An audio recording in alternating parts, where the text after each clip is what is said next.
Bon, je suis désolée de me trouver là, c'est un peu un guet-apens. Je pensais que c'était une petite explication en aparté, mais bon, voilà, nous refaire un grand aparté. Vas-y, tu présentes un peu, Christian ou... J'ai déjà présenté ce matin. Ah d'accord. J'aurais déjà dit que tu avais expliqué. Ah mais d'accord, ok, très bien. C'est déjà... Voilà. Ok. Tant qu'à... Pour partager les documents. Je les trouve pas, je ne sais pas où ils sont. En fait, simplement, Christian m'a demandé de venir un petit peu parce que j'avais pensé que ça pouvait être utile de refaire un peu le schéma. Les couleurs, c'est peut-être plus facile aussi. Et ça m'a donné l'idée de faire de montrer l'enchaînement sur 2 vies ou 3 vies. Voilà, donc c'était... Voilà. On va voir, il y a peut-être des erreurs encore dans les schémas, donc on les corrigera ensemble. Là. On va avancer ensemble et puis on va voir ce que ça donne. Voilà. Et s'il y a des choses qui ne sont pas claires, c'est le moment ou jamais. Donc n'hésitez pas. Hein, même si je parle, vous m'interrogez, enfin vous me posez la question. Et puis si je ne sais pas, je vous dirai je ne sais pas. On va commencer par le premier, le classique. Est-ce que vous avez eu l'occasion déjà, alors moi c'est d'entre vous qui êtes là, les autres je ne vous entends pas, mais de jeter un coup d'œil à ces 12 liens, de commencer à vous familiariser un petit peu avec tout ça? Ils avaient une question, on va de voir justement sur les 12 liens. D'accord. En 3 vies. Sur les 3 vies, donc on va s'y retrouver. D'accord. Vous la... Ok. Avec le micro. Prenez le micro. Ouais. C'est peut-être pas le moment des questions, vas-y continue. Sinon. En fait, j'avais compris que dans le cycle des 3 vies, Oui. Il y avait X années. D'accord. Alors on va le reprendre, le cycle des 3 vies. Entre la première, la deuxième, et la deuxième et la troisième. Oui, on va le voir. J'ai compris que c'était première et deuxième. Exactement, oui, tout à fait. Bon, on va reprendre. La question portait sur un doute par rapport à l'enchaînement sur les 3 vies. On va le reprendre brièvement avec le schéma et ça sautera aux yeux à ce moment-là. Enfin, j'espère. Donc pour reprendre brièvement donc les 12 liens, je crois qu'avant, moi ça m'a pris du temps parce que j'ai jamais entendu les maîtres le dire, mais pour eux c'est tellement évident qu'ils n'en parlent pas, comme souvent. Donc quand on regarde en fait, à quoi sert en fait cette réflexion et cette méditation sur les 12 liens, c'est à nous amener à comprendre comment se fait cette errance, notre errance à travers le cycle de nos existences, comment on y est maintenu et par là même du coup comment on pourrait s'en affranchir. C'est tout le propos en fait des 12 liens. Donc dès lors c'est un peu une méditation qui se fait en parallèle avec les 4 vérités. C'est une autre manière d'envisager les 4 vérités. Voilà. Et ça, c'est tout le propos donc des individus de capacité intermédiaire, comme on l'a vu, enfin des étapes communes avec les individus de capacité intermédiaire, comme on l'a vu. Donc si on se situe comme ça, on comprend de suite que finalement ces 12 liens, ils ont trait à quel type d'action? À des karmas qui seront forcément introducteurs à de nouvelles existences. Ça veut dire quoi? Ça veut dire qu'à chaque instant, on accumule des milliers de... Peut-être pas à chaque instant des milliers, mais en tout cas, oui, à chaque instant, on accumule des centaines et une infinité de karmas. Et on se souvient que dans les différents types de karmas, il y a ces fameux karmas introducteurs et des karmas, ensuite, qu'on pourrait appeler complétifs. Le karma est introducteur si la voie karmique est complète. On se souvient de ça. Ça, on l'avait vu dans le karma, les 4 points. Voilà. Et donc, en fait, quand on parle des 12 liens, on ne considère que ces types de karma introducteurs. Les autres, ce n'est pas le sujet là-dedans. D'accord ? On en accumule en continu, ils mûriront aussi, et ils donneront des expériences qui vont en fait colorer des expériences, d'accord ? Mais qui ne vont pas être à l'origine d'un type de renaissance. Donc un karma introducteur, c'est un karma qui sera à l'origine d'un type de renaissance. Ça, c'est vraiment le préambule en fait aux 12 liens. C'est pour ça que j'insiste au milieu, je mets enchaînement des 12 liens pour un karma introducteur. Et là, en l'occurrence, on va voir maintenant, c'est pour un seul karma introducteur. Parce qu'en fait, il y aura autant d'enchaînements de 12 liens que de karma introducteurs qu'on aura sur notre courant de conscience. C'est ça qu'il faut voir derrière. Ça, c'est vrai que je ne l'entends jamais ressortir dans des enseignements parce que c'est évident pour eux. Donc voilà, mais pour nous, ça demande un peu à être dérouillé. Voilà. Donc c'est pour ça que c'est vraiment un cas particulier chaque fois qu'on va regarder. Et j'aime bien finalement, pour comprendre l'enchaînement, de prendre un cas de figure, un exemple. Donc on va prendre un karma vertueux, pour une fois. Donc on a décidé de rouler doucement pour éviter, en fait, pour préserver la vie, pour éviter de tuer des animaux, par exemple en passant. Par exemple. Donc en agissant ainsi, donc il y a une volonté derrière. Ma volonté, elle est empreinte d'ignorance, de toute façon, étant dans le samsara. Donc sous l'emprise, c'est là où je prends, ouais, celui-là, voilà. Donc sous l'emprise de l'ignorance, en fait, je vais accumuler un karma qui va être vertueux, puisque je cherche à préserver la vie, par exemple. Et ce karma, donc, et donc j'aurai pris soin, donc il y aura les quatre points, hein, qui fera que ce sera un karma introducteur. Hein. J'aurai bien identifié des espèces, des animaux, par exemple, ce sera la base. Mon intention sera de préserver la vie, par exemple. avec des facteurs vertueux associés, etc. Mon action fera que je vais rouler doucement et je ne tuerai pas, et donc j'accomplirai, l'action ira jusqu'au bout. Donc ce karma vertueux d'avoir préservé la vie en roulant, donc c'est particulier, et ce qu'on va appeler, donc le terme, j'ai repris le terme exprès que je n'avais pas utilisé volontairement l'autre fois, mais de formation karmique, c'est le nom du lien, on donne ce nom à ce deuxième lien, le lien des formations karmiques, et c'est donc un karma introducteur. Donc ça veut dire que cette action a été accomplie, j'ai conduit doucement, par exemple, un quiconque, cette action s'arrête. Dès l'instant où elle s'arrête, elle va laisser une empreinte sur mon courant de conscience. D'accord ? Voilà. Donc on va parler d'empreinte, de prédisposition, de latence, d'imprégnation, tous les mots que vous voulez, tout ça, ça veut dire la même chose. Voilà. Donc on va laisser une empreinte comme un impact. Elle va laisser une empreinte karmique sur mon courant de conscience. Cette empreinte karmique, elle va être déposée où ? Elle va être déposée sur ma conscience. D'accord ? La conscience, ce n'est pas quelque chose de figé, c'est une succession d'instants. On se souvient de ça. Ça, c'est important pour les 12 liens aussi. Donc, cette empreinte karmique va être posée sur un instant T sur ma conscience. Elle va correspondre à un instant, elle va être en relation avec un instant de conscience et elle va perdurer puisque le karma est inépuisable. Le potentiel, lui, ne va pas s'épuiser. Le deuxième instant, elle va basculer sur le troisième instant, et quatrième, et cinquième, etc. Et ça, par exemple, jusqu'à la fin de ma vie, de cette vie-ci, en supposant qu'à la fin de ma vie, ce soit cette empreinte-là qui soit activée. Parce que, par exemple, je l'ai commise plus souvent que les autres. Parce que mon intention était plus forte que les autres. N'importe quoi. C'est tous les facteurs qui font que ce sera plutôt celle-là qu'une autre, que je mets en évidence là. À la fin de ma vie, si c'est cette empreinte-là qui est activée, en fait, cette empreinte, elle va être activée par quoi ? Elle va être activée par des perturbations, en l'occurrence, c'est ce qui nous anime, qui sont la soif et la saisie. Donc, c'est deux formes d'attachement, si on veut, d'intensité crescendo. Et elle va donner naissance à ce qu'on appelle le devenir, c'est-à-dire qu'en fait, c'est ce qu'on appelle les trois facteurs. Alors attends, je suis en train d'expliquer ça. Tu sais, tu peux passer au deuxième schéma, ce sera plus simple, excuse-moi, sur les deux, en deux vies. Parce qu'en fait, c'est pas trop réussi, tu vas y arriver. En deux vies. En deux vies, ouais.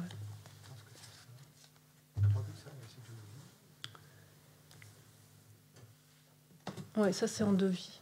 Il faudrait le grossir, ouais. Parce que vous l'avez pas, ouais, non, parce que certains, je suis désolée, je l'ai fait passer tardivement ce schéma, donc je n'ai pas pu plus tôt. Donc, sous l'emprise de l'ignorance, même bien que la motivation soit vertueuse, c'est pour ça que je vais me montrer, parce que notre esprit est constamment sous l'emprise de l'ignorance. Donc, l'ignorance est tout le temps là, tant colonnaire dans le cycle. Donc, sous l'emprise de l'ignorance, ce karma d'avoir préservé la vie, par exemple, a été accumulé, laissé son empreinte sur le courant de conscience, et en supposant que au moment de ma mort, ce soit ce karma-là qui soit activé, en fait, il va être activé par ces trois facteurs activateurs, qui sont la soif, la saisie et le devenir. En fait, ce sont des facteurs, les deux premiers sont des perturbations, le troisième, le devenir, c'est un karma. En fait, ces facteurs font mûrir cette empreinte karmique et la faire mûrir jusqu'au point où elle va donner son résultat. Et c'est à l'instant où elle donne son résultat qu'on bascule vers une prochaine existence. D'accord ? Donc la mort se produit, après la mort c'est le bardo, ça ne change rien. C'est-à-dire que quelque part, le karma introducteur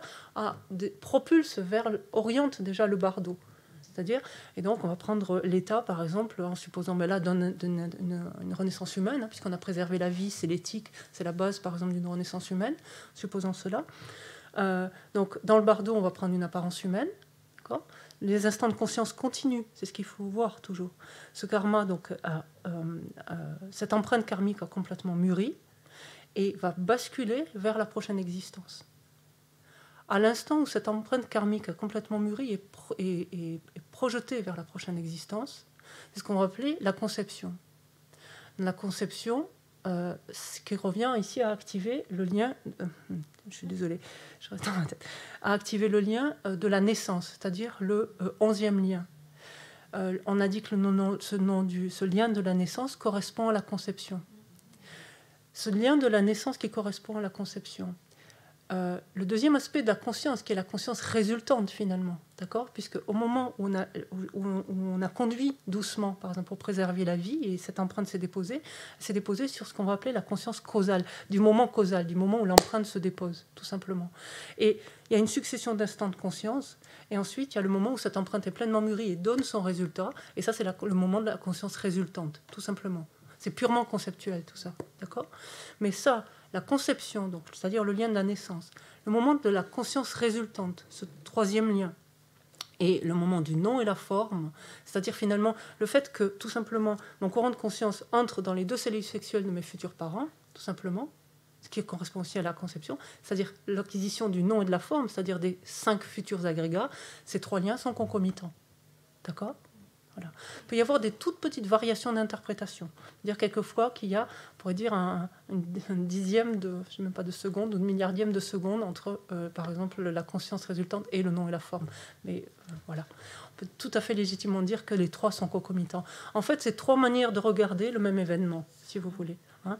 Puisque quand la conscience est résultante, ça veut dire que le karma qu'elle a fait mûrir, sur lequel l'empreinte a mûri, est prêt, en fait. Est prêt à quoi ? À la conception, et qui dit conception dit l'entrée d'une conscience dans des cellules sexuelles, donc dit l'acquisition des 5 agrégats.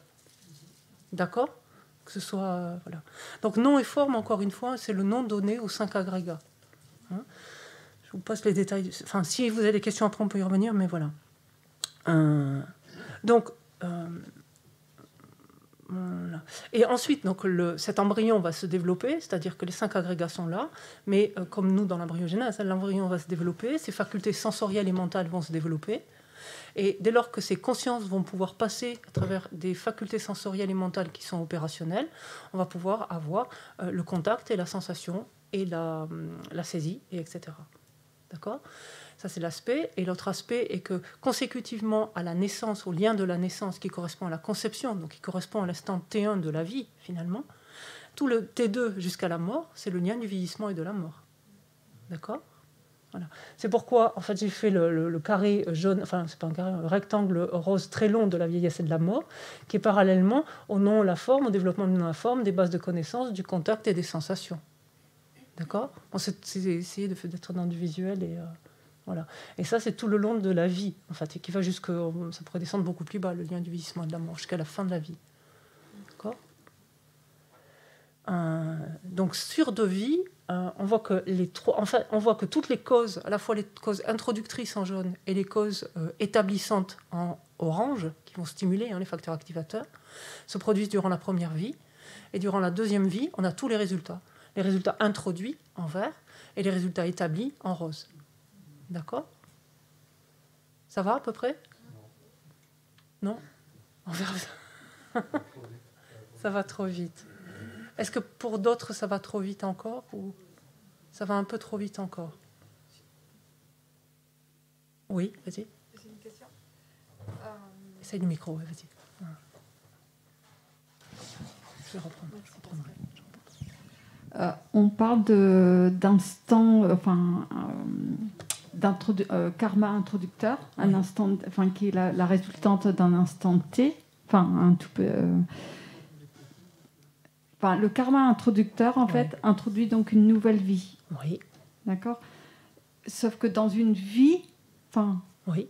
J'en accumule. Exactement. X. C'est ça que je veux dire. Tout à fait. Donc chaque instant que j'accumule dans cette vie-ci ou dans le truc va générer autant de vie future. Attends, c'est pas l'idée c'est ça, mais c'est pas en termes de attention entre instant et karma, on n'est pas dans la même chose. Hein. L'instant c'est un instant qui passe, c'est le temps qui passe, d'accord ? Ça c'est tout. Un karma introducteur, c'est une action complète, en fait, une voie karmique complète qu'on a créée. Donc oui, à chaque instant, on accumule des karmas et dans lesquels il y a de nombreux karmas introducteurs. D'accord. Peut-être pas. Enfin, à chaque instant, on accumule un karma plutôt. En un instant, on n'accumule pas 10 000 karmas non plus. Mais voilà.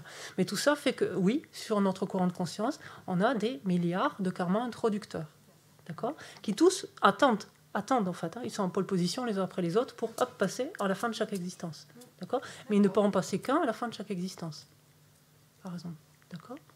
Donc c'est pour ça que ça peut durer très longtemps le cycle si on n'y met pas un terme. C'est un peu plombant, mais c'est comme ça. Voilà.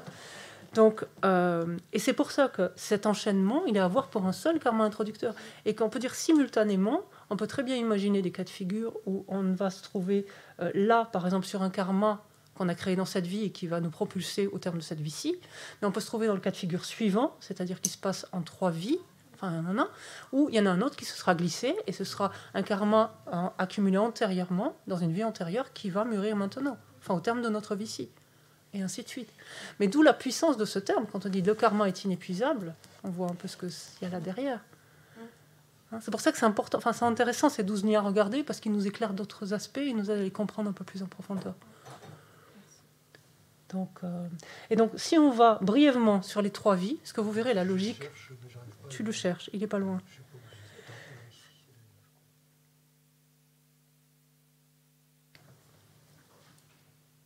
Valérie, je peux juste vérifier quelque chose. Donc, tu as bien dit, c'est un karma introducteur par existence. Qui mûrit à la fin de la vie. Voilà. On en accumule plein. Voilà.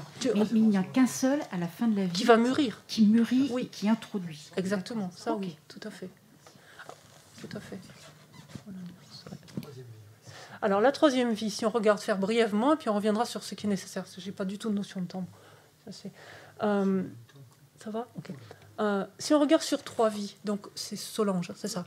Tu disais effectivement sur 3 vies, on a dit qu'effectivement, il n'y a pas besoin que ce soit. Ça pouvait être 3 vies consécutives, mais pas forcément consécutives. Dans la plupart du temps, c'est pas du tout consécutif, d'accord.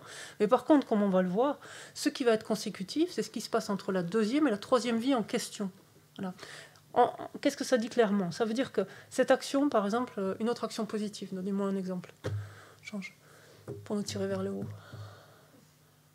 Ok, on a une motivation de bodhicitta et on écoute l'enseignement, comme on a fait tous religieusement ce matin. Donc, une telle action, donc d'avoir écouté l'enseignement sous notre esprit imprégné par bodhicitta, par exemple. C'est un karma vertueux, un karma qui peut être introducteur si on a pris soin de réunir tous les éléments. D'accord ? On l'a accumulé néanmoins sous l'emprise de l'ignorance, parce qu'on conçoit toujours l'existence comme existant en soi, etc. Donc ça, c'est toujours là, d'accord ? Tu baisses un tout petit peu, voilà. Sous l'emprise de l'ignorance, on a donc écouté cet enseignement avec bodhicitta imprégné, enfin l'esprit imprégné de bodhicitta. C'est la formation karmique, ce karma introducteur, qui a laissé une empreinte dès lors qu'on a cessé donc d'écouter, qui a laissé une empreinte sur notre courant de conscience. Là, c'est l'empreinte karmique, pardon.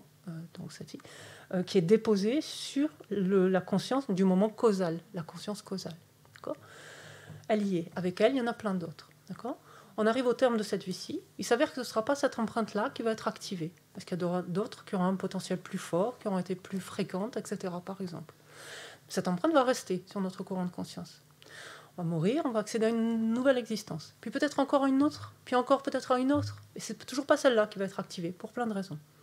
Et il s'avère qu'au bout de la Xème vie, à la fin de cette Xème vie, les facteurs activateurs donc, de cette Xème vie en question, donc, que seront la soif, la saisie, le devenir, vont faire mûrir cette empreinte-là, qui sera sur le courant de conscience de cette Xème vie en question. D'accord ? Vous y êtes ou... Je suis myope, donc si vous ne bougez pas la tête, je ne vois rien. Donc, d'accord. Et donc, du coup, va faire mûrir cette empreinte-là. Sur cette conscience, ce sera toujours la conscience du moment causal, puisqu'elle n'aura pas encore donné son résultat, elle va mûrir, même sur la Xème vie en question. Toujours pareil, hein, la logique est la même. D'accord ? Donc, les facteurs activateurs vont la faire mûrir, et là, lorsque le devenir, le lien du devenir est complètement activé, donc le 10e lien, la mort se produit, le bardo est propulsé vers la nouvelle existence. Et là, comme précédemment, sur la 3e existence durant laquelle se déroule cet enchaînement-là, se produisent tous les résultats, c'est-à-dire les résultats introduits, les résultats établis. D'accord ? Donc la seule différence, si on regarde bien, entre 2 ou 3 vies, c'est simplement quand est-ce que va mûrir cette action. Donc quand est-ce que se manifestent les causes établissantes, c'est-à-dire les facteurs activateurs. C'est tout. D'accord ? Dans la première vie, dans tous les cas, les karmas introducteurs sont les liens, donc les causes introductrices sont réunis. D'accord ? Dans la 2e ou 3e vie, tous les résultats se produiront. Reste à savoir si ça se passe en 2 vies, les facteurs activateurs activent dès maintenant. Si ça se passe dans une autre vie, ils activeront dans la vie en question pour donner le résultat. Il y a encore quelqu'un ? Mais, pourquoi la conscience reste causale à la fin de la deuxième vie ? Parce que l'empreinte n'a pas encore... C'est le moment où elle va commencer à mûrir, en fait. Mais ça veut dire que... C'est la conscience du moment causal. Enfin, oui, pardon. Oui. Parce qu'en fait, là, il n'y a pas un enchaînement de la deuxième à la troisième vie. Il peut y avoir encore une vie entre la deuxième et la Et troisième. non, c'est absolument, regarde. Mais Tu vois peut-être pas, mais forcément consécutive à la deuxième. Mais alors pourquoi dans ce cas-là, on n'est pas dans la conscience résultante ? Parce qu'elle n'a pas encore mûri. C'est une continuité d'instant de conscience, mais cet instant la nature de cette empreinte karmique n'a absolument pas changé entre la vie 1 et la vie 1367, par exemple. Donc on est toujours au temps causal relativement à cette empreinte karmique-là. D'accord ? Et ce n'est qu'à ce moment-là que les facteurs perturbateurs, enfin les facteurs activateurs vont faire mûrir. Et là, on sera dans la conscience résultante, quand elle aura mûri, donnera son résultat, introduira la nouvelle existence. Ça peut durer... la notion de moment causal, si vous voulez, ça peut prêter à... C'est du moment causal, c'est-à-dire par rapport à cette empreinte karmique. Elle est dans le même état, entre le moment où elle vient d'être déposée, en fait, à moins de l'avoir purifiée et compagnie, ça c'est autre chose. Hein. Mais elle est dans le même état entre le moment où elle a été déposée et le moment où les facteurs activateurs vont commencer à l'activer. Elle est exactement dans le même état. Donc peu importe qu'il y ait eu quelques minutes, qu'il y ait eu une vie ou qu'il y ait eu 10 milliards de vies, si je puis dire, conceptuellement.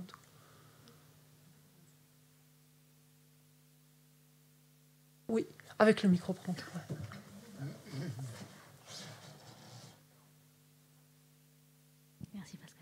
Moi, je voulais savoir, pour une première vie, ou une vie, ça marche qu'il y a toujours 6 liens dans une vie.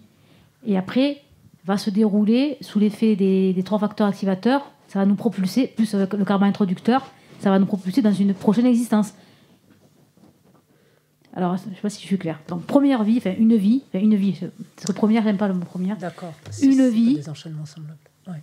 Donc, dans une vie, on va dire que sous l'effet de l'ignorance, on va créer un karma qui va laisser une empreinte sur notre courant de conscience. Après, au moment de notre mort, les 3 facteurs perturbateurs. Activateurs, attention. Activateurs, pardon. Parce que dedans, il y a un karma, c'est pour ça. C'est juste pour ça. Et c'est 2 perturbations et un karma.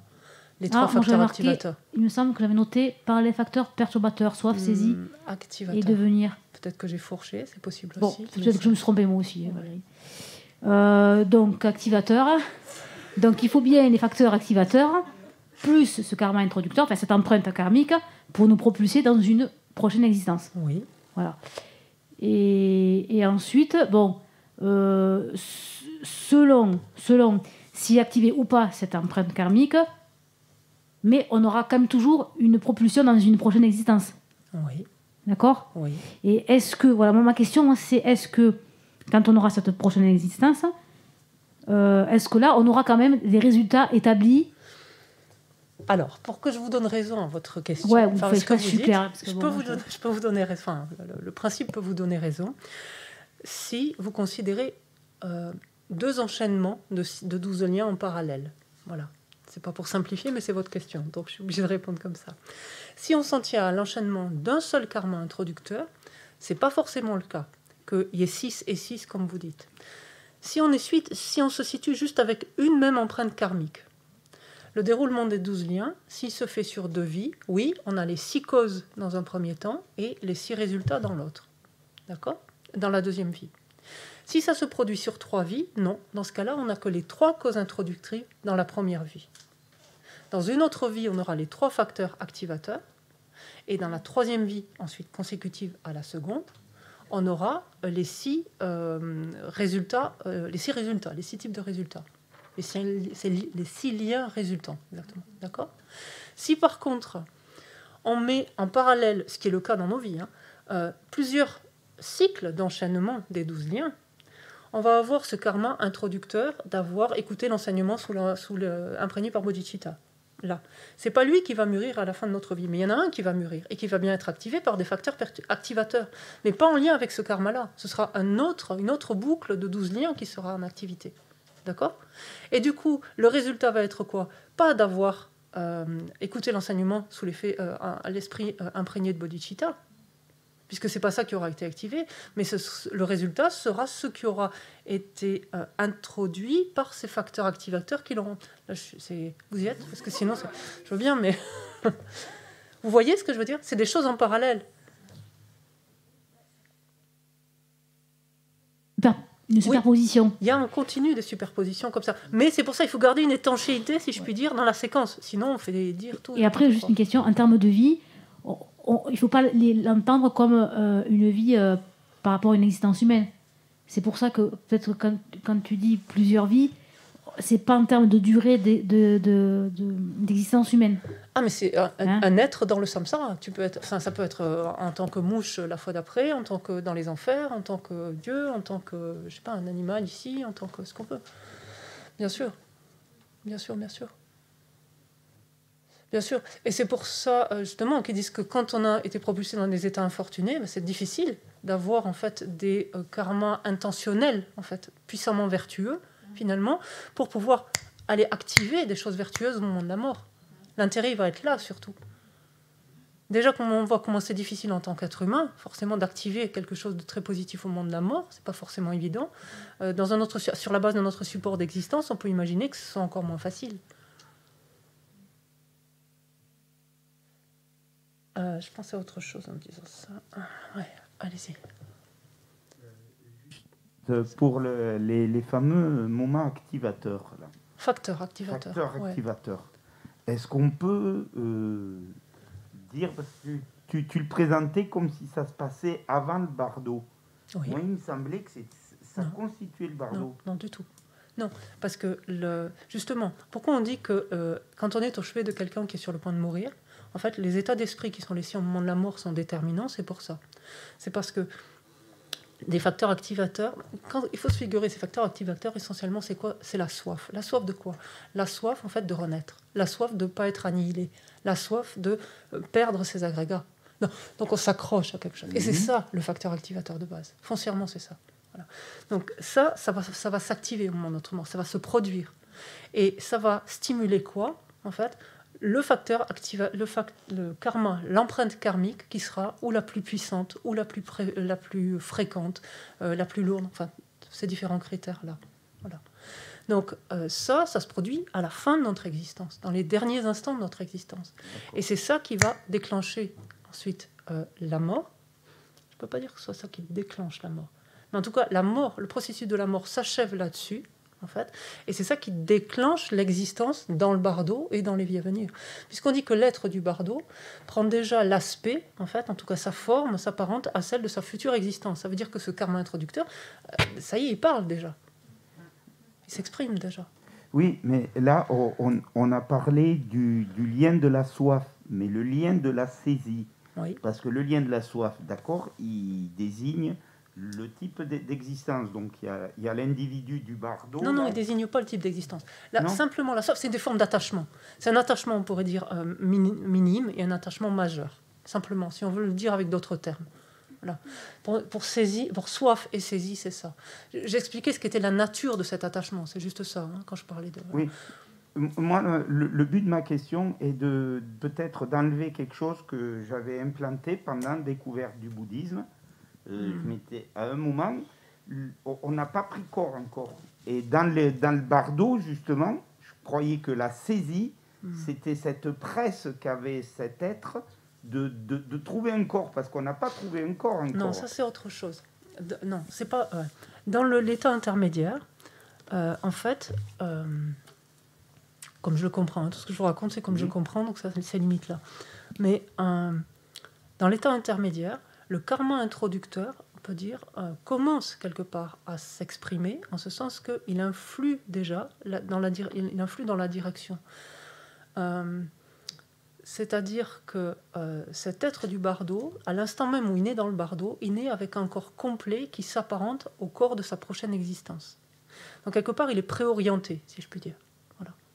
Et la seule chose qui préoccupe un être du bardo, c'est de trouver justement ce lieu de renaissance.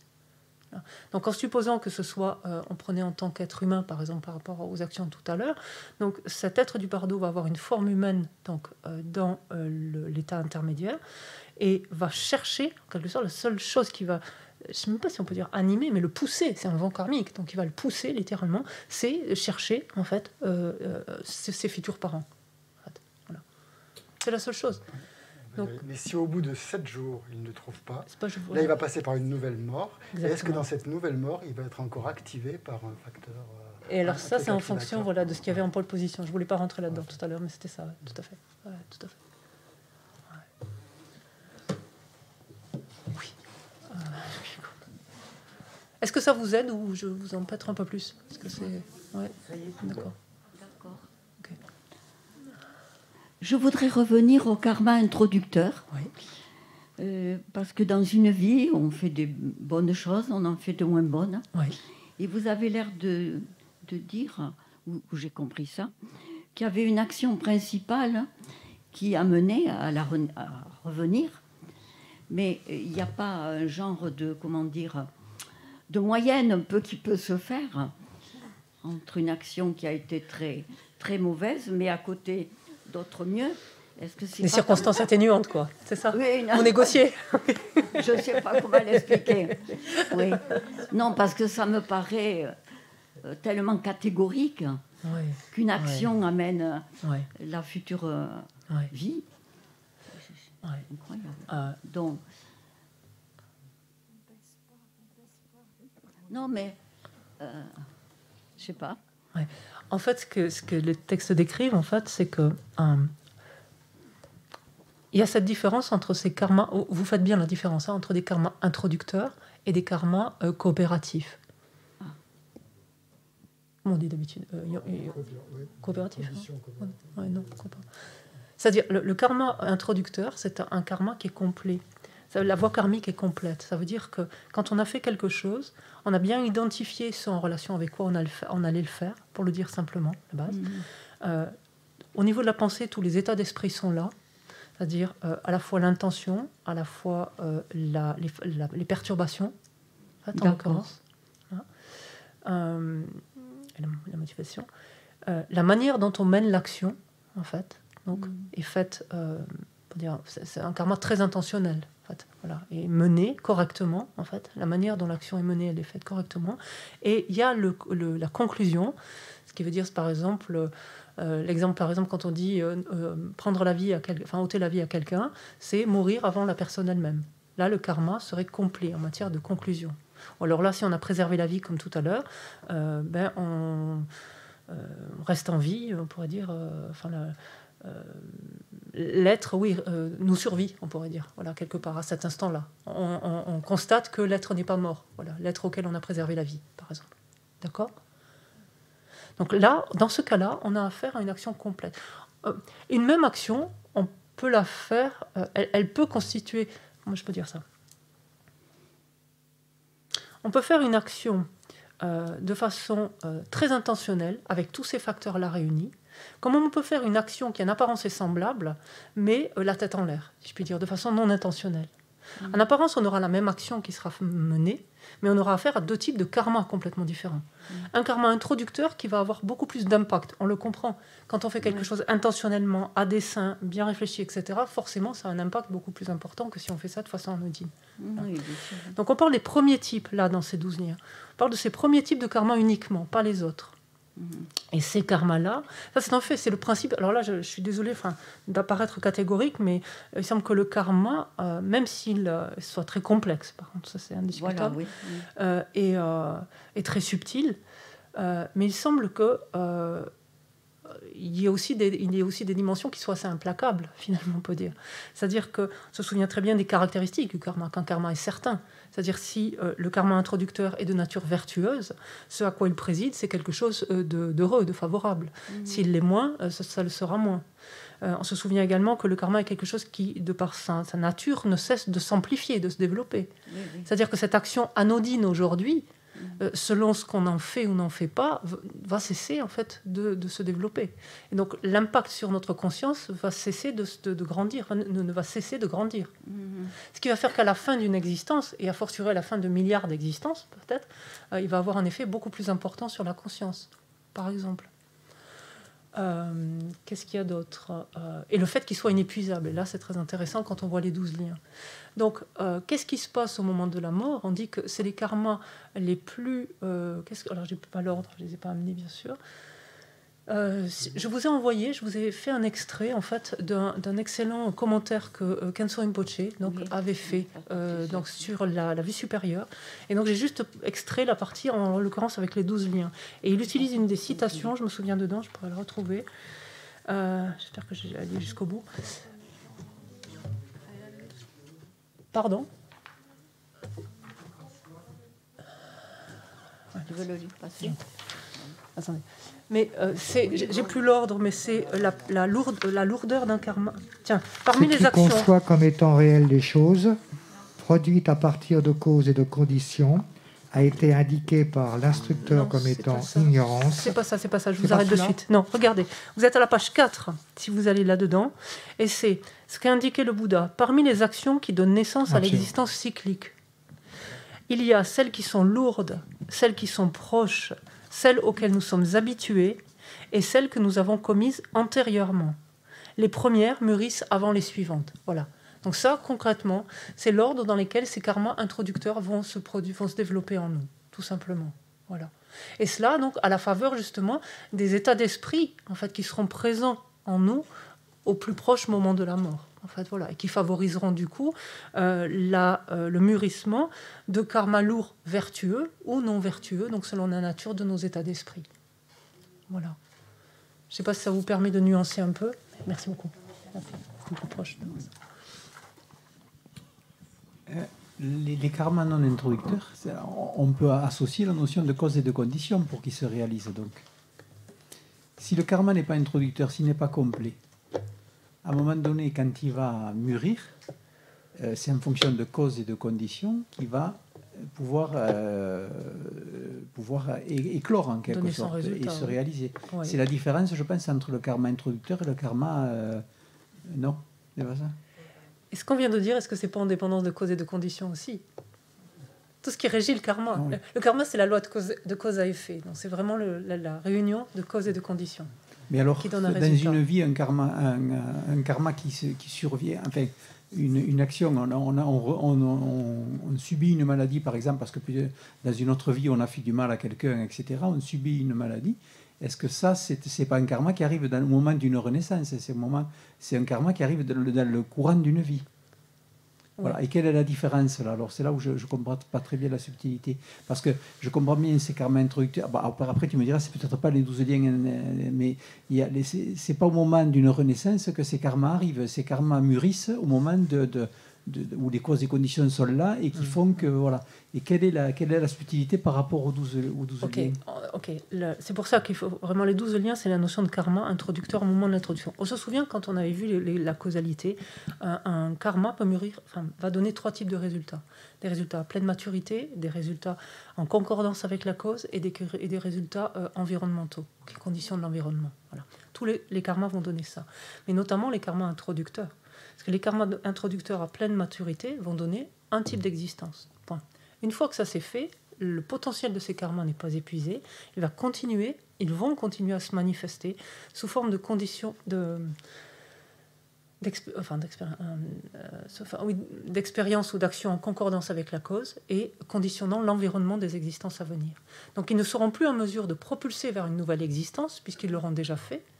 Mais le potentiel karmique va perdurer sur la conscience, comme tous les autres karmas non introducteurs accumulés depuis le début, en fait, et à la faveur de différentes conditions, mûrir sous forme de telle ou telle expérience ici ou là. Et c'est ce qui va émailler, en fait, l'existence de chacun d'entre nous. Ces expériences qui, clac, se déroulent au fur et à mesure des différentes conditions qui sont rencontrées. Et qui seront favorisées par la survenue de nos perturbations, qui vont être aussi des conditions de mûrissement, donc d'expériences désagréables, ou au contraire de nos facteurs vertueux, qui favoriseront, eux, la survenue d'expériences plus agréables. Tu me dis, hein, si je dis du bêtise, tu stoppes pas. Et qu'est-ce qu'il en est des plus fausses, comme la saisie d'un soi comme existant réellement, basée sur des agrégats? C'est des choses qui nous suivent de vie en vie? Alors, voilà. Ouais. Donc, Quel type de karma tu peux... Qu'est-ce qu'il en est de la saisie de la vue d'un soi qui lié à des agrégats? Ouais. Alors, c'est le lien de l'ignorance. Et alors, juste parce que soyons pas positifs, mais en tout cas constructifs, c'est quand même le but de toutes ces études-là, c'est pas pour se mettre la tête dans le sac, c'est pour voir qu'on peut faire des choses. Si on revient sur le schéma rond, là, enfin en fait, il y a 2 niveaux sur lesquels on peut jouer, en fait, par rapport à ces liens. Il y a un niveau, on peut dire, plus immédiat sur lequel on peut intervenir, en fait, qui est plus de notre portée, qui est finalement ce qui se situe entre la sensation et la soif. C'est-à-dire que concrètement, chaque fois qu'on fait une expérience de quelque chose, en fait, ici, sensation, c'est comme contact, là en tibétain, ce sont des facteurs mentaux. Et ils se produisent à chaque instant, on le verra avec le lorique, ce qu'on appelle des facteurs mentaux omniprésents.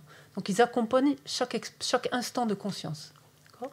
Ça veut dire quoi quand il y a la sensation? Ça veut dire que chaque fois qu'on fait une expérience, quelle qu'elle soit, on éprouve forcément quelque chose qui est agréable, qui est désagréable ou qui est neutre. Et ça constamment. On a une petite porte là. C'est comment on réagit à ça. Voilà.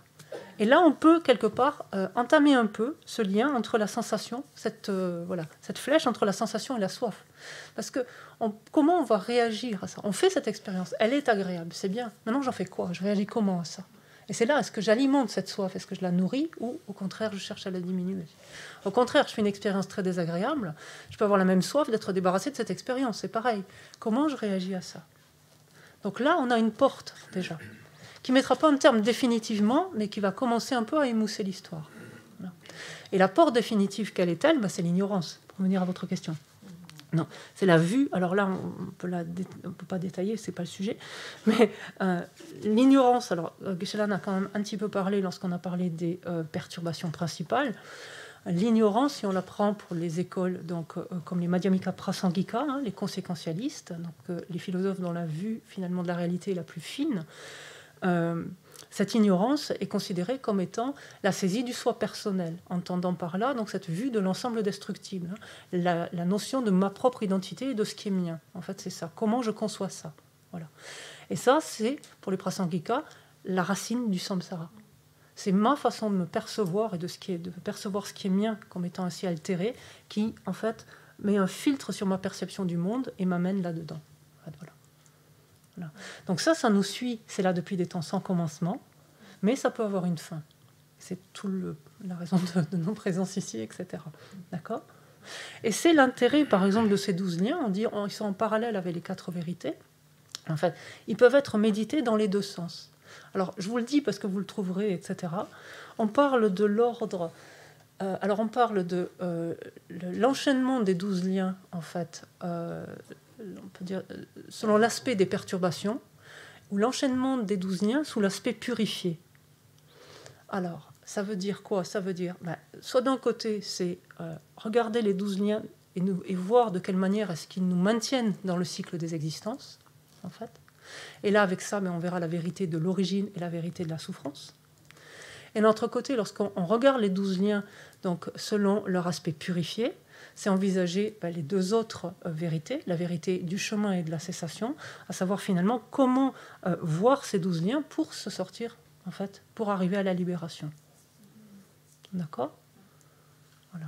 Tu veux parler aussi de l'ordre progressif et de l'ordre régressif? C'est ce dont je parle là. Mais alors, je peux le tourner plus... J'ai du temps, je ne sais pas s'il y a du temps. C'est juste, non? Un quart d'heure. Enfin, ça vous intéresse ou pas? Parce que moi, je ne vais pas parler pour parler, quoi. Je veux dire. Oui? Bien sûr, vas-y. Est-ce que c'est en lien avec ça, Tsanka, ou pas du tout? Bon, alors, je vais vite fait, je vais là-dessus, et après on voit. Si on regarde, en fait, d'abord, ces deux premières vérités, c'est-à-dire, si on regarde les 12 liens, donc selon l'aspect des perturbations, en fait. Et là, on va tourner les 12 liens dans l'ordre dans lequel ils sont là, chaque fois. Donc, c'est bien à cause de l'ignorance qu'on crée des karmas introducteurs sous leur emprise. C'est à cause du fait qu'il y ait des karmas introducteurs accumulés qu'il y ait une empreinte qui est déposée sur la conscience. C'est du fait que ce soit déposé sur la conscience qu'on va avoir le nom et la forme, et ainsi de suite. D'accord ? Donc ça, si on regarde, en fait, si on examine les 12 liens dans cet ordre habituel, là, on les examine selon donc l'aspect des perturbations, et ça nous renvoie à quoi ? La vérité de l'origine de la souffrance. D'accord ? Maintenant, si on regarde les 12 liens dans l'ordre inversé, donc non pas habituel, mais dans l'ordre inversé, donc de l'aspect des perturbations, je vais y arriver, la mort, c'est-à-dire ce qu'on va à envisager là, c'est la vérité des souffrances. C'est-à-dire que la vieillesse et la mort viennent de la naissance. La naissance vient du devenir. Le devenir vient de la saisie. La saisie vient de la soif, et etc. Lesquelles viennent de l'ignorance. D'accord ? Et là, on voit en fait l'ensemble de la vérité des souffrances. D'accord ? Ça, ces deux aspects nous montrent comment on erre. En fait, cette lecture en fait, des 12 liens selon l'aspect des perturbations nous montre comment on erre dans le cycle. Comment est-ce qu'on en sort maintenant ?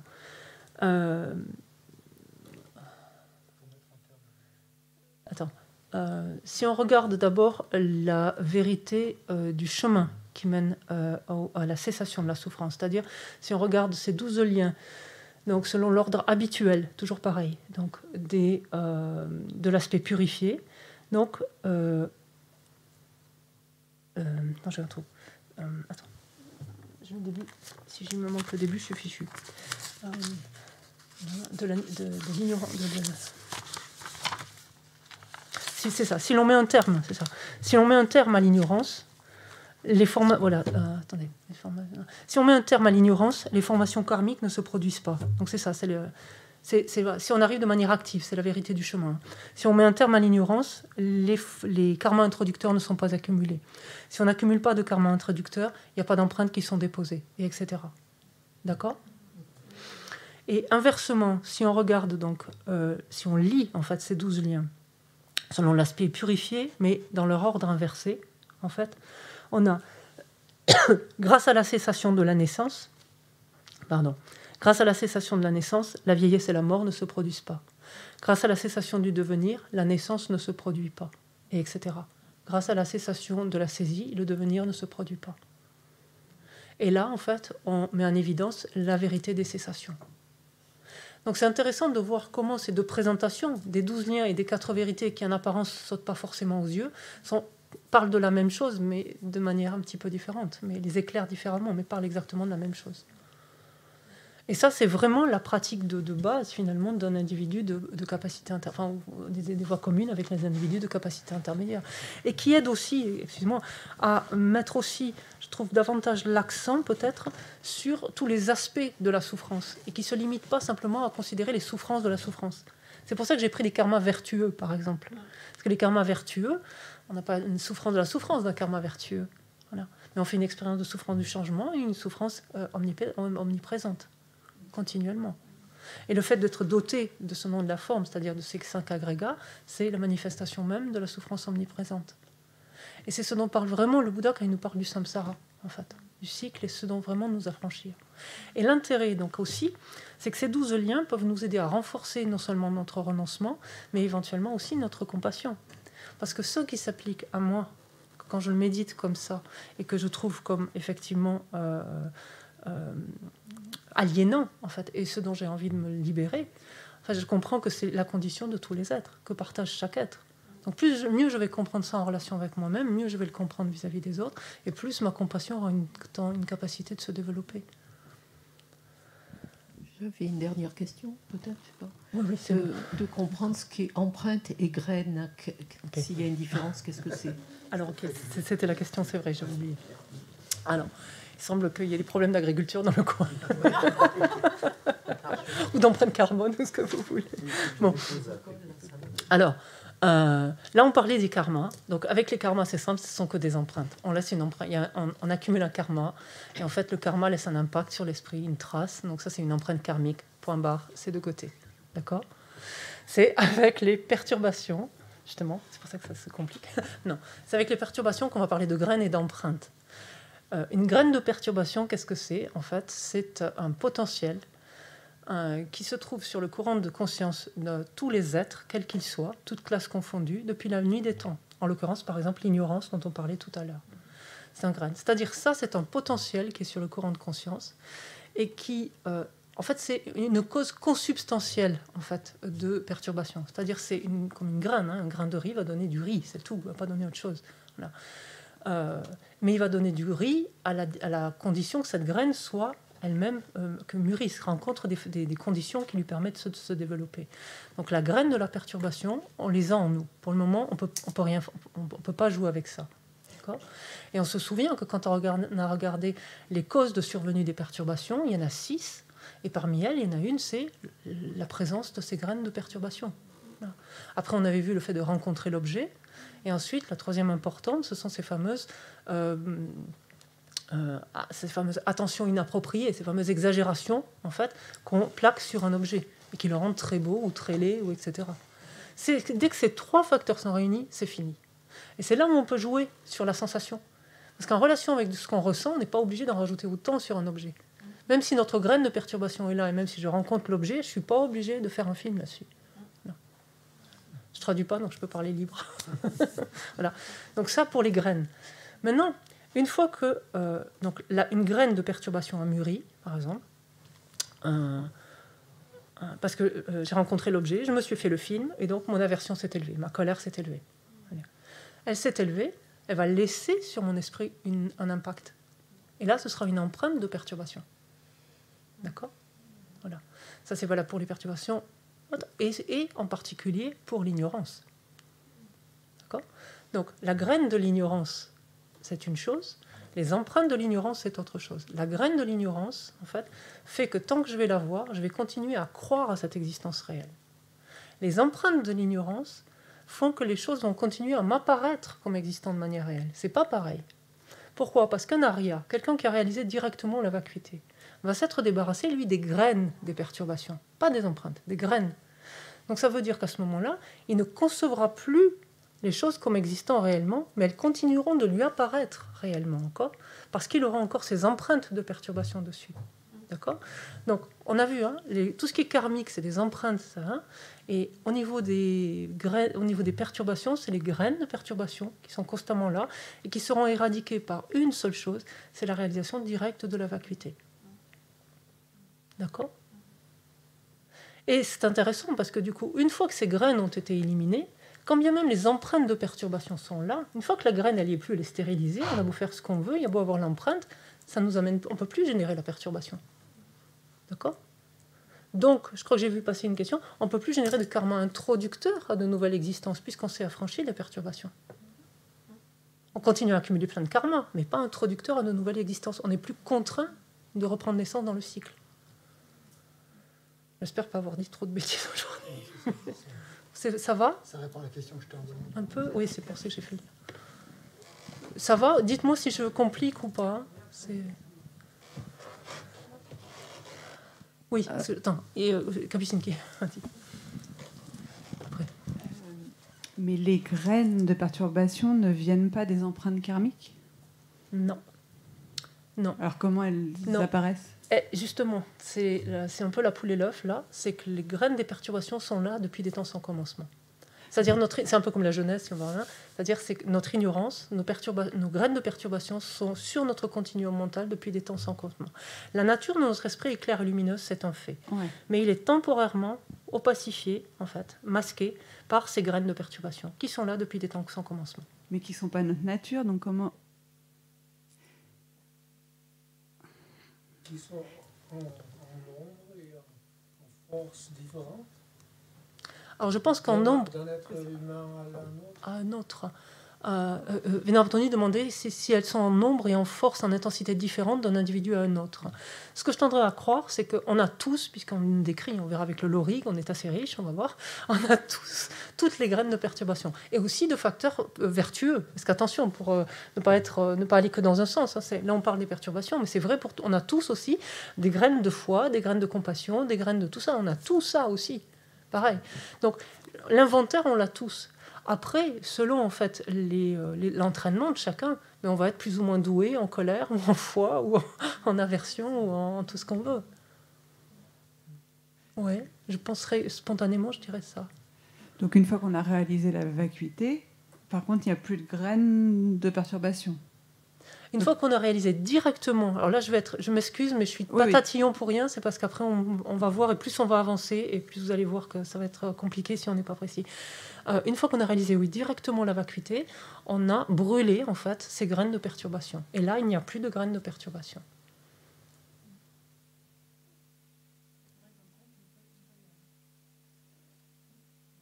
Non, les empreintes non plus. Les empreintes sont là, toujours. Ça, les empreintes sont là.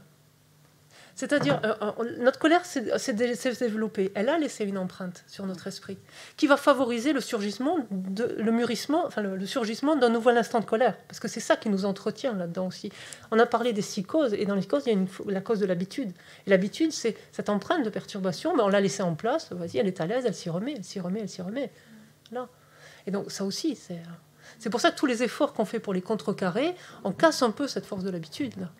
Là, on vient saper ça aussi.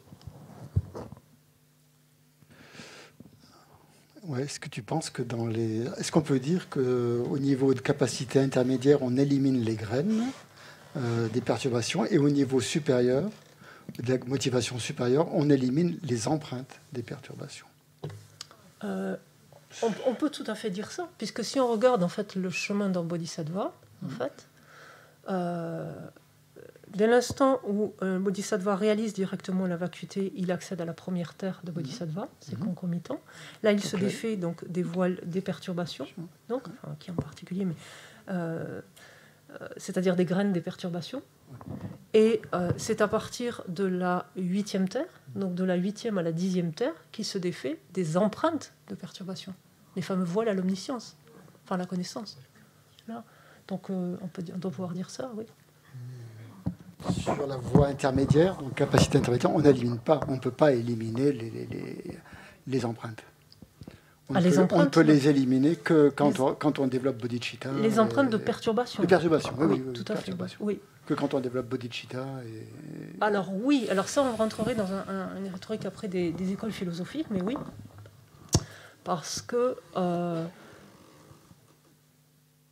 c'est bien là toute la... Je ne sais pas si ça va être intéressant là. Ouais, voilà. On n'a pas beaucoup de temps.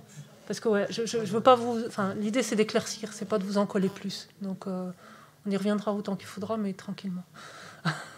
Voilà. Est-ce que ça éclaircit un peu?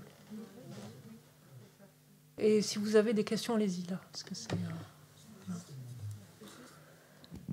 Juste pour éclaircir. Ok, laissez-moi mon Zoom. Ok. Allez-y. Allez-y sur Zoom. Je vous écoute. Oui, bonjour. Bonjour. Oui, vous avez dit qu'il n'y a qu'un seul karma qu'on pourrait avoir par vie.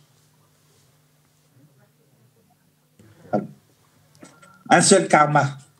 Mais est-ce que c'est le même karma qui est introduit, un karma positif avec un karma négatif? C'est-à-dire une bonne vie avec une vie couverte de maladies, par exemple.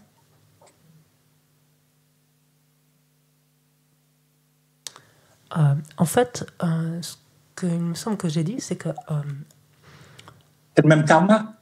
En fait, on accumule beaucoup de karma dans notre vie, mais il n'y aura qu'un seul karma, qu'on dit introducteur, qui sera mûri à la fin de cette existence-ci, et qui va nous projeter vers la prochaine existence. Donc dans la prochaine existence, ce sera ce karma introducteur-là qui sera ou vertueux ou non vertueux, et c'est pas aléatoire, donc il est ou vertueux ou non vertueux, qui va nous propulser, donc, qui sera l'origine d'une renaissance, voilà, par exemple en tant qu'être humain là. Et lors de cette existence humaine à ce moment-là, il y aura d'autres karmas qui vont mûrir, c'est-à-dire plein de conditions qui vont favoriser le karma, le mûrissement d'autres karmas, mais qui ne seront pas des karmas introducteurs, ce qu'on appelle des karmas complétifs. Voilà, c'est le mot que je cherchais tout à l'heure. C'est des karmas complétifs, c'est-à-dire qui font que cette existence humaine, elle jouira par exemple d'une bonne santé, ou au contraire, elle souffrira de nombreuses maladies.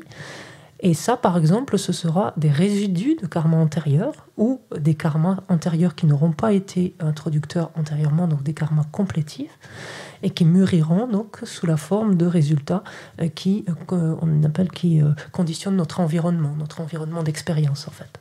Voilà. Ce sont les actions. Je n'ai pas entendu. Ce sont les actions. Alors, les karmas, ce sont les actions. On utilise ce terme de karma pour parler d'action, de façon simple. D'accord. C'est plus clair? Oui, oui, merci. Je peux poser une question? Oui, allez-y. Oui, est-ce que si j'active à la mort l'esprit d'éveil, est-ce que je peux sortir du samsara? Au lieu d'être introduit dans le samsara, je pourrais sortir du samsara. Enfin, parce qu'il y a un système qui est introduit dans le samsara, et le système inverse, ça serait d'en sortir. Alors justement, si vous prenez cet ordre qui introduit dans le samsara et qui permet d'en sortir, vous voyez bien que là, dans ce contexte-là, à aucun moment on a parlé vraiment de bodhicitta. On a dit que ce qui permettait vraiment, c'est l'ignorance, la présence ou non de l'ignorance qui permet d'en sortir ou qui fait qu'on y est maintenu. Le facteur vraiment, c'est l'ignorance. Ceci étant, si au moment de votre mort, c'est l'esprit d'éveil qui imprègne votre esprit, on décrit, et que j'ai commencé à le dire ce matin, l'esprit d'éveil comme un esprit infiniment puissant, qui est en mesure de purifier, donc de brûler énormément de karma non vertueux, et d'activer donc énormément de facteurs vertueux, positifs. Donc tout laisse à penser que c'est un karma vertueux qui sera, et voire même puissamment vertueux, qui sera activé à ce moment-là, et qui introduirait ce que je tendrais à dire, donc qui introduirait à une renaissance favorable. De là à dire que la présence de cet esprit d'éveil permettra de sortir du cycle, ça, on ne peut pas dire ça, puisqu'en fait, la seule chose qui permet de sortir du cycle, c'est de s'être débarrassé de cette ignorance, en fait. Donc d'avoir développé son contraire, c'est-à-dire au contraire la sagesse qui perçoit la réalité telle qu'elle est, finalement.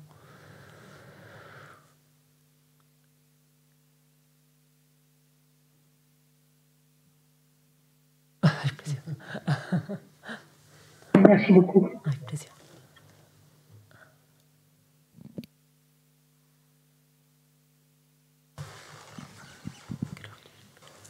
Est-ce que tu pourrais nous, du coup, parce que je suis pas sûre d'avoir vraiment, que ce soit vraiment clair, une définition de empreinte karmique et de graine?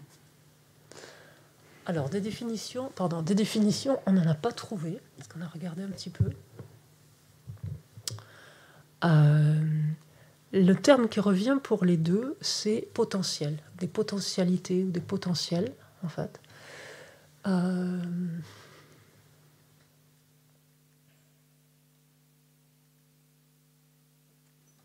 Les deux, en plus, si on regarde la catégorie des phénomènes, je ne sais pas si vous amenez, si vous n'avez pas l'habitude, mais c'est important que vous commenciez à naviguer aussi avec tout ça, mais si on regarde l'ensemble des phénomènes impermanents, par exemple, on dit des phénomènes impermanents qu'ils relèvent soit de la catégorie des formes, c'est-à-dire que ce sont des phénomènes matériels, tout simplement, soit des phénomènes qui relèvent de l'esprit, la catégorie de l'esprit, donc immatériel de ce point de vue-là, soit des facteurs non associés, composés non associés, on dit.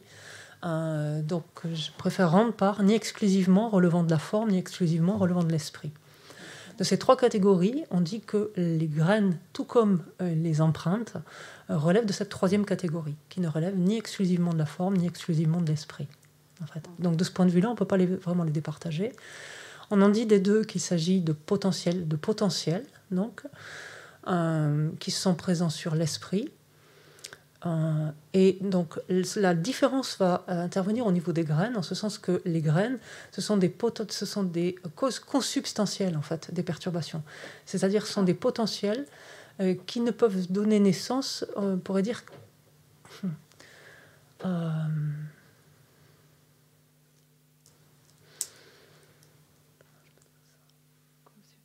comme de même nature, consubstantielle, quelque chose, voilà. On voit ce lien toujours entre un effet et sa cause. Il faut en fait une consubstantialité entre les deux. Voilà, un grain de riz ne trouve naissance qu'à partir qu'ayant comme cause que du riz. Je crois que je t'avais donné quelque chose. Tu l'as sur ton ordinateur? Ce que je t'ai donné sur les perturbations, ce que tu avais pris l'autre jour. J'ai pas pris mon ancien papier. Des définitions? Oui, c'était pas vraiment des définitions. C'était en fait un peu une synthèse de ce que j'avais trouvé. Mais au final, c'est essentiellement des... En termes de définition, on va pas trouver... Et ça, c'est souvent le paradoxe. Autant en tibétain, dans le dharma, je pense qu'on peut trouver des définitions très précises et très claires de certaines choses, autant sur d'autres... Voilà. Ou ça, je ne sais pas si c'est parce que ça relevait d'évidence dans un certain contexte ou pas, je ne sais pas. Mais voilà, là, c'est beaucoup plus difficile d'arriver à le voyer avec ça. Comme des notions, comme par exemple les 5 agrégats dont on parle tout le temps. Jamais entendu un enseignement complet par quelconque maître que ce soit sur les 5 agrégats. Et pourtant, on en parle constamment, quoi. Voilà. Donc, c'est des notions qui méritent d'être... qui sont prises de ci, de là, quoi, quelque part. Il faut arriver à se figurer ça de tous côtés. Donc là, pour simplifier, les graines des perturbations, en fait, ce sont des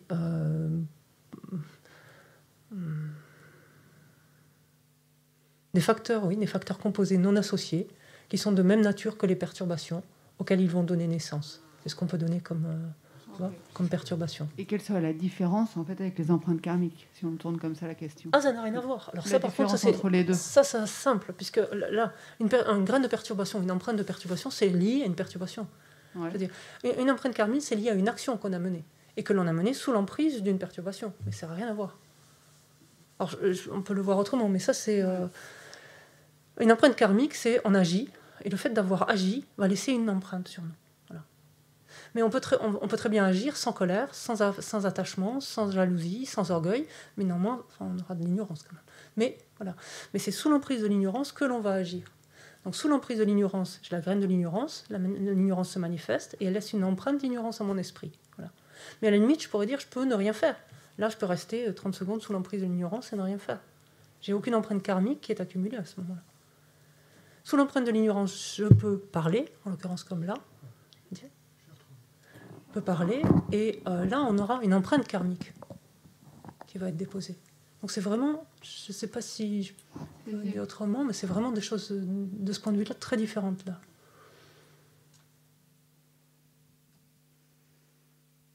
On dit bien que l'origine de la souffrance, ce sont nos karmas et nos perturbations, et que ce qui est à l'origine de nos karmas, ce sont nos perturbations. Oui, c'est pour ça que l'origine primaire de nos souffrances, ce sont nos perturbations. Oui, voilà. Donc il y a les graines des perturbations, qui, lorsqu'elles se manifestent, vont laisser une empreinte de perturbation. Oui, c'est ça. Ça, c'est une chose. Mais parallèlement au fait que la perturbation, lorsqu'elle s'est manifestée, va elle laisser une empreinte de perturbation, sous l'emprise de cette perturbation manifestée, on agit, on accumule un karma qui laisse une empreinte karmique. Ok. Merci. J'ai retrouvé les définitions, si tu veux. Si vous les voulez, les définitions. C'est pas vraiment des définitions, c'est pour ça. Oui, enfin, tu peux lire. Hein, je vous les lis, et puis vous verrez si vous les prenez ou pas. Donc les graines des perturbations, c'est des causes consubstantielles des facteurs perturbateurs qui constituent les voiles des perturbations. Ah, les causes. Causes consubstantielles des facteurs perturbateurs qui constituent les voiles des perturbations. Et les empreintes, ce sont des potentialités déposées sur la conscience sous le pouvoir de l'accoutumance à des objets variés, bons, mauvais ou neutres.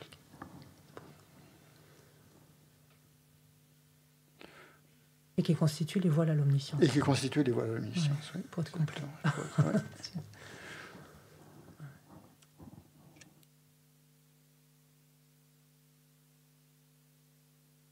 Vous ne voulez pas poser un peu parce que vous allez dormir avec Geshe-la, ça va pas être cool. C'est pour vous. Hein, on va faire une pause parce qu'il reste un quart d'heure seulement. Et c'est Valérie se reposer avant la traduction et tout ça. Bon, on vous remercie beaucoup Valérie d'avoir accepté de participer à ça et d'avoir éclairé nos lanternes un peu. Elle a fait ça beaucoup mieux que j'aurais jamais pu le faire. Je la remercie personnellement encore. Merci beaucoup.